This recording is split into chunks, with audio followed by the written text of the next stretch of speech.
అండి welcome to my channel Jasvitha Adapa vlogs. Today recipe వచ్చి tomato rice అనమాట. పిల్లల లంచ్ బాక్స్లోకి అని చెప్పి చేశాను. చాలా క్విక్గా చేసుకోవచ్చు, టేస్ట్ కూడా చాలా బాగుంటుంది. ఒకసారి మీరు కూడా ఇలా ట్రై చేయండి. కావాల్సిన ఇంగ్రీడియంట్స్ బిర్యానీ హోల్ గరం మసాలా, అలాగే పచ్చిమిర్చి, ఆనియన్ ఒకటి, టమాటాలు మాత్రం 3 అనమాట, పెద్దవి 2, చిన్నది ఒకటి తీసుకున్నాను. ఒక గ్లాస్ రైస్ అయితే కడిగి ముందుగా నానబెట్టాను ఒక 15 మినిట్స్. దీంట్లోకి నేనైతే కుక్కర్లో చేస్తున్నాను, ఎందుకంటే కొంచెం త్వరగా అవుతుంది లంచ్ బాక్స్ కోసం కదా, అందుకని చెప్పి కుక్కర్లో చేసుకుంటున్నాను. కొంచెం ఒక స్పూన్ వరకు నెయ్యి, ఒక 2 స్పూన్స్ వరకు ఆయిల్ వేసుకుని అది హీట్ అయిన తర్వాత బిర్యానీ మసాలా ఉంది కదా, హోల్ గరం మసాలా, అది వేసుకోవాలన్నమాట. హీట్ అవ్విన తర్వాత బిర్యానీ మసాలా వేసిన తర్వాత అవి కొంచెం ఫ్రై అయ్యాక పచ్చిమిర్చి, అలాగే ఆనియన్ ఒకటి పెద్ద సైజు ఆనియన్ తీసుకున్నాను, అది కూడా వేసుకుని బాగా ఫ్రై అవనివ్వాలి. చాలా మంది టొమాటో రైస్ ని చాలా రకాలుగా చేస్తారు కదా, ఈ టైప్ ఒకసారి ట్రై చేయండి, బాగుంటుంది. కొంతమంది పుదీనా కొత్తిమీర యాడ్ చేయరు టొమాటో రైస్ లో, నేనైతే అవి 2 యాడ్ చేస్తాను. ఆనియన్ పచ్చిమిర్చి ఫ్రై అయిన తర్వాత పుదీనా కొత్తిమీర కూడా వేసుకుని ఫ్రై అవనివ్వాలి. అలాగే ఒక స్పూన్ వరకు అల్లం వెల్లుల్లి పేస్ట్ కూడా వేసుకుని పచ్చివాసన పోయేంత వరకు ఫ్రై అవ్వాలి. ఇది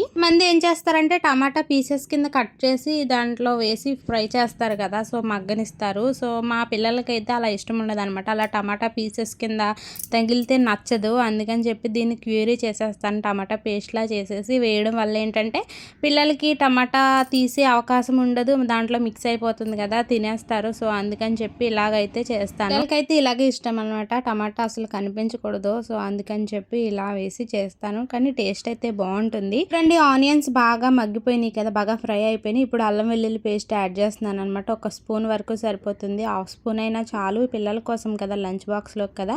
సో ఒక గ్లాస్కి ఒక హాఫ్ స్పూన్ అయినా లేదా ఒక స్పూన్ అయినా అల్లం వెల్లుల్లి పేస్ట్ అయితే వేసుకుని దీన్ని పచ్చివాసన పోయేంత వరకు అయితే ఫ్రై చేసుకోవాలి. మనం కుక్కర్లో చేసుకుంటున్నాం కదా, బాస్మతి రైస్తో చేస్తే బాగుంటుంది టొమాటో రైస్ ఎప్పుడైనా సరే. కాకపోతే ఎక్కువసేపు ఏం నానవసరం లేదు, ఎందుకంటే కుక్కర్లో చేసుకుంటున్నాం కాబట్టి పెద్ద నానబెట్టాల్సిన లేదు. ఒక కడిగేసి ఒక 15 మినిట్స్ నుంచి ప్రాసెస్ అయ్యేలోపు అది కొంచెం నానుతుంది, అదైతే సరిపోతుంది. చూడండి, అల్లం వెల్లుల్లి ఫ్రై అయిన తర్వాత ఇలాగ కొత్తిమీర పుదీనా వేసుకుని కూడా ఫ్రై చేసుకోవాలి. ఇది కొంచెం ఫ్రై చేసిన తర్వాత టమాటా పేస్ట్ ఉంది కదా క్యూరీ, అది తీసుకొచ్చి యాడ్ చేసుకోవాలన్నమాట. టమాటా పేస్ట్ బాగా మగ్గాలి, చాలాసేపు ఆయిల్లోనైతే ఫ్రై అవ్వాలి. ఆయిల్ పైకి వచ్చేంత వరకు మనం ఫ్రై చేసుకోవాలి, అప్పుడే టేస్ట్ అయితే బాగుంటుంది.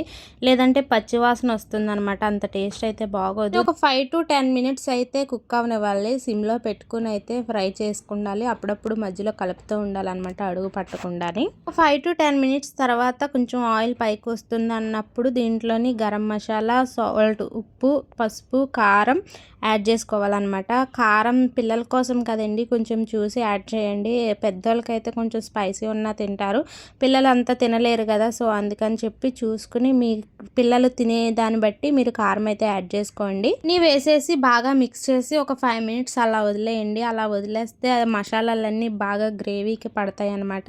అలా పట్టి ఆయిల్ బాగా పూర్తిగా బయటకు వచ్చిన తర్వాత మాత్రమే రైస్ యాడ్ చేసుకోవాలి. ఇది మాత్రం ముఖ్యం అనమాట, లేదంటే మన టేస్ట్ అంతా పోతుంది.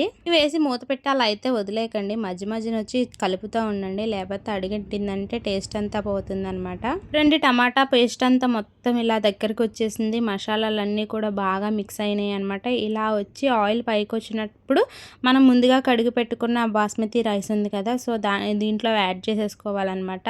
వాటర్ వేయకుండా ఉత్తి రైస్ మాత్రమే వేసుకోండి. కాకుండా తీసుకుని రైస్ అంతా ఇందులో యాడ్ చేసుకుని రైస్ బాగా మసాలాలకు పట్టేలాగా మిక్స్ చేసుకోవాలి.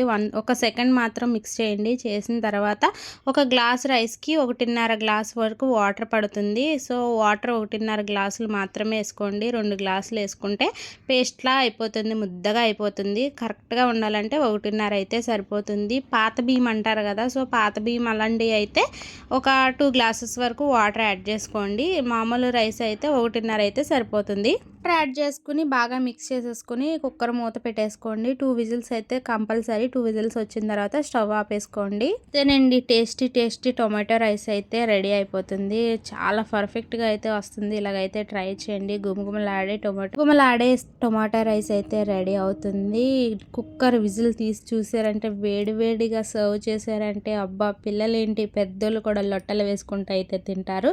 ఇలా కంపల్సరీ ఒకసారి అయితే ట్రై చేయండి. మీకు గనక మా వీడియో నచ్చినట్టయితే లైక్ చేయండి, షేర్ చేయండి, కామెంట్ చేయండి. తప్పకుండా సబ్స్క్రైబ్ చేసుకోవడం అయితే మర్చిపోకండి. Bye friends.